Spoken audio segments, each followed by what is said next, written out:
Talk 360. Good afternoon, how are you doing? Coming up to 4:15 right here on 98.4 Capital FM. You're just on time for Talk 360 with me, Eric Latif. And in the studio today, I'm joined by two gentlemen, and we're waiting for a lady who's going to be joining us shortly. Let me just introduce the gentleman first. Dismas Mokua is the Vice President of Sadiki East Africa consultancy firm, communication and what else? Trade and political communications. There you go. And we have Charles Wanguhu. Charles Wanguhu is an independent candidate. Now, you have heard of all these political parties. Everybody's saying I'm vying under this political party. Now, this is one of the people who has decided to vie for a seat as an independent. And he's vying for county representative in Kileleshwa ward in Nairobi.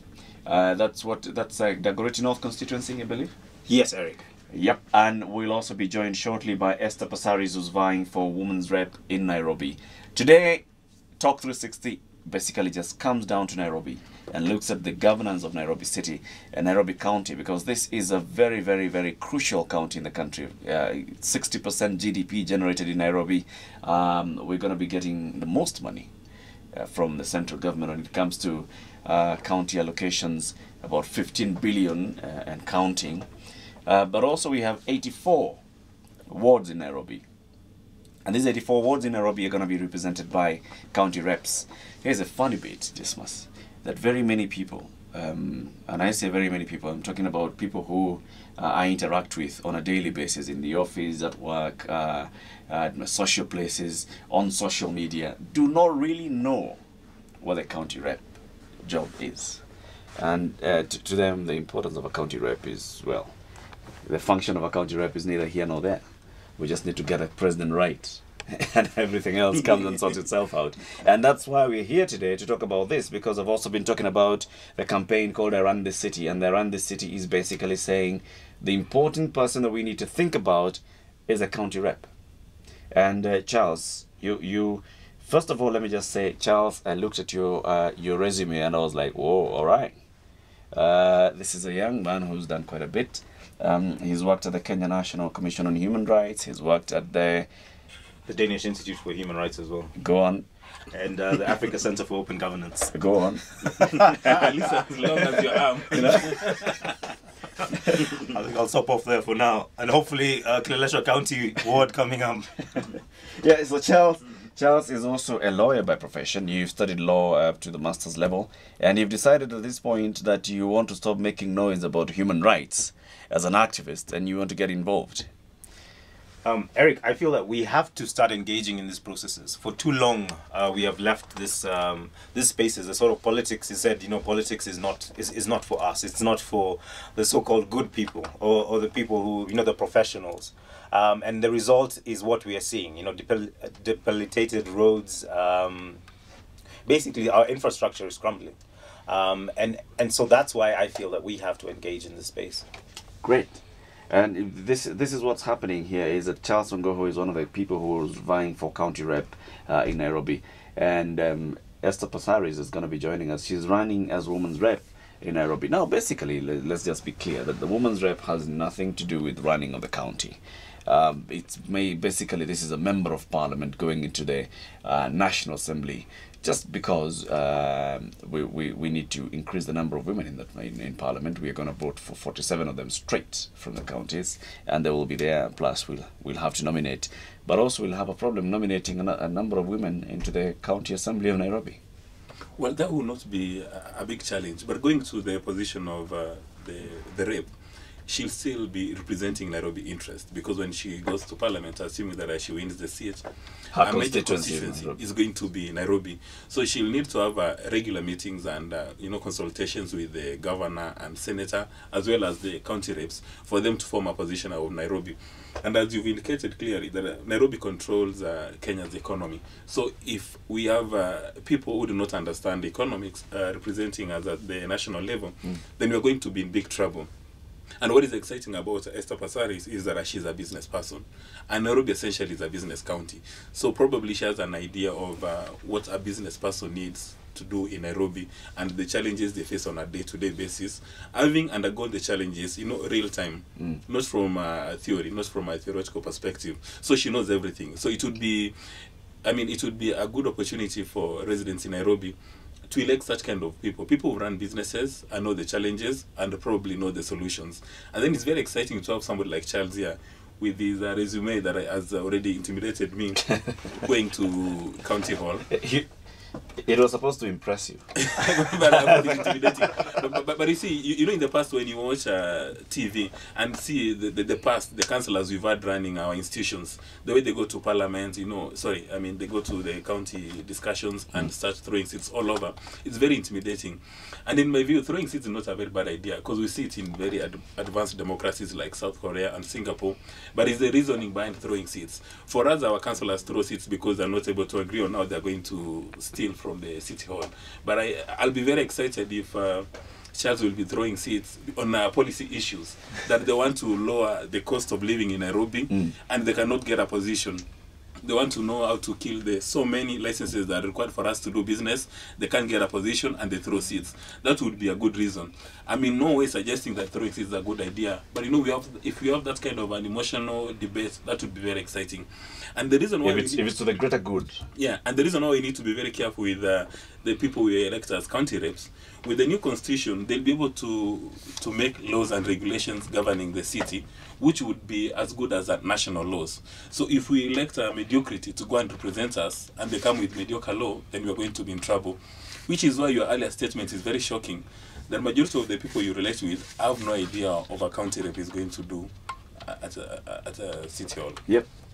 It's actually very many people who do not know, and we can even post this because we're having this discussion as always on social media as well. Capital FM Kenya on Facebook, on Twitter the hashtag is Talk360, and also you can hop onto my Facebook page and talk about this. And I can just ask you, do you know the function of the County Assembly of Nairobi? And very many people will say they do not know. And second thing is, do you know who is vying as a county rep in your ward? Do you know, on average, every ward has about 10 people who are vying as county rep. And people do not know who is vying as county rep. You know that's very shocking. And I think part of the reason is people do not consider the position of a county rep to be glamorous. So everybody is focusing on the MP and maybe the other people. But you see, that's where the rubber meets the road. That's why when you talk about devolution, that's where you begin to see government. Because, you know, for your immediate needs, you may not be able to access your MP or senator or governor, but you'll be able to come across Charles at a social place and, you know, discuss with him policy issues. And it's going to be a tragedy that, unfortunately, most people are going to vote for county reps based on their, you know, party interest. So people will go and they say 6-piece, and I think for us, when you're told to vote 6-piece, I think that's really mischievous. I think for us as voters, we should go and elect personalities instead of looking at political parties. But and again, maybe using this talk show, we must discourage guys from looking at a political party and voting in somebody because it's simply, I don't know, CORD or Jubilee or TNA. Exactly. We should look at the personalities because we've agreed before that the manifestos that we've come up with, you know, called Jubilee, they don't make sense. Instead, it's going to be the personalities that are going to make sense as we make progress.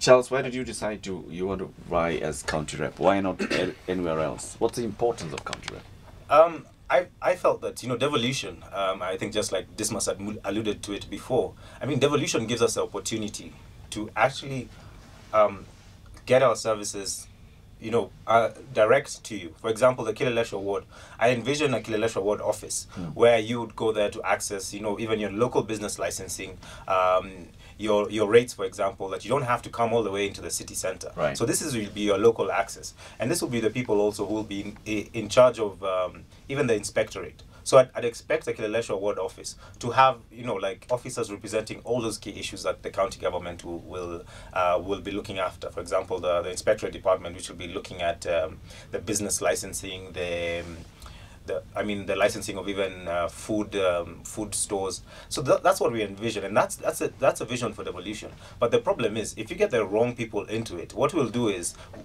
just mirror the corruption at the national level at the local level and as bring well. it down. Yeah, and in fact, it's gonna be worse because you don't feel accountable. You can't hold these people to account because you don't know who is at the county assembly. You didn't vote for them. You didn't know who you were voting for. You don't know who is in the county assembly. Exactly, Eric. And I'm constantly getting what has been interesting though is that a few churches, I think even Nairobi Chapel, basically did a series where they got people to go out and actually know their county rep. And also around the city has been brilliant in that sense that people have actually said, no, wait a minute, let's try to look for these people. So I've received emails and tweets as well of people asking me, you're running for Kileleshwa. Where can we learn more about yourself? Yeah. And I'd have loved to actually even have a local debate between, the people who are running saying, okay, what are your visions for this? Because sometimes the challenge is also that there's a lot of misinformation.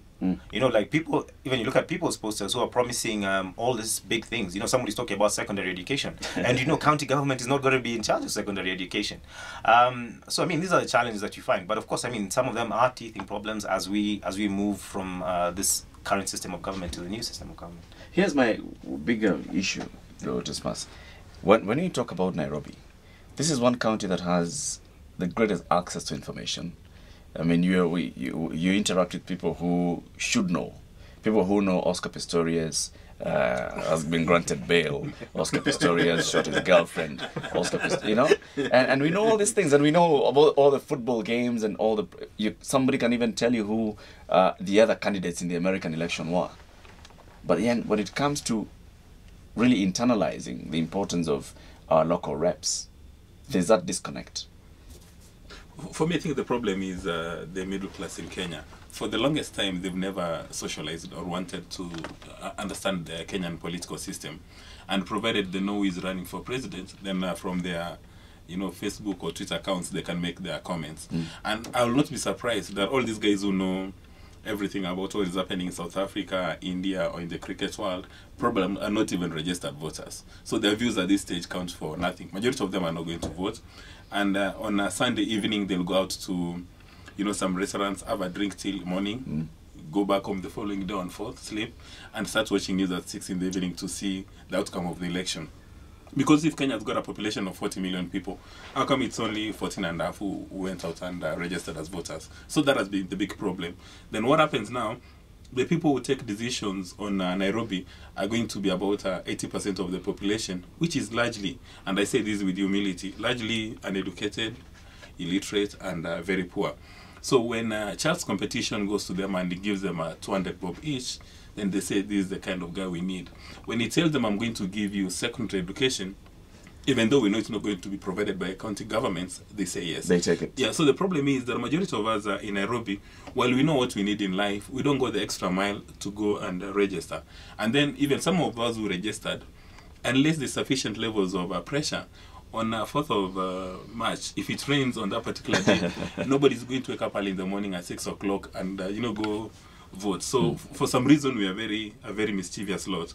And maybe I think, as we continue reviewing the Constitution, we should consider making it mandatory that every Kenyan must vote, like what they do in New Zealand and Australia, so that, we don't have people complaining after the election that this should have been the outcome. Like, for instance, all your contemporaries maybe should be voting for Charles, but you see, they see him today, they say he's a good man, and I'll vote for him. But if you tell them to show, for them to produce the voters registration, they don't have one. They don't have it. So we just keep on complaining.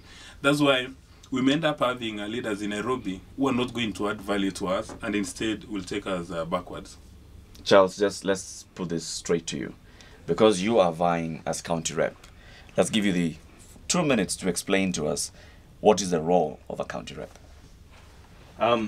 So I think we have to understand two things. The first of all, that the executive authority in the county government is going to vest within the county executive committee, which will be appointed by the governor. So that's one branch. But now the other legislative part of the county government will be within the county assembly.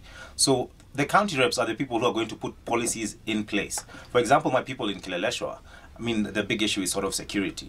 So it's basically even reviewing the boundaries and fencing. So for example, even one of the push has been to now put barriers in Kileleshwa, just basically to increase security. Yeah. Those are the policies that a county rep can basically be able to push through at the county assembly to ensure that, such things are implemented at that local level. So your county rep is your guy on the ground. He's the guy to go to for the, the day-to-day issues that faces us Kenyans.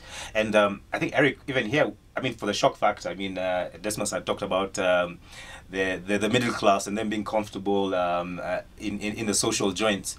I think under this new system, we have a possibility, even like similar to America, where we'll have some counties which are going to be dry counties, where there will be no alcohol.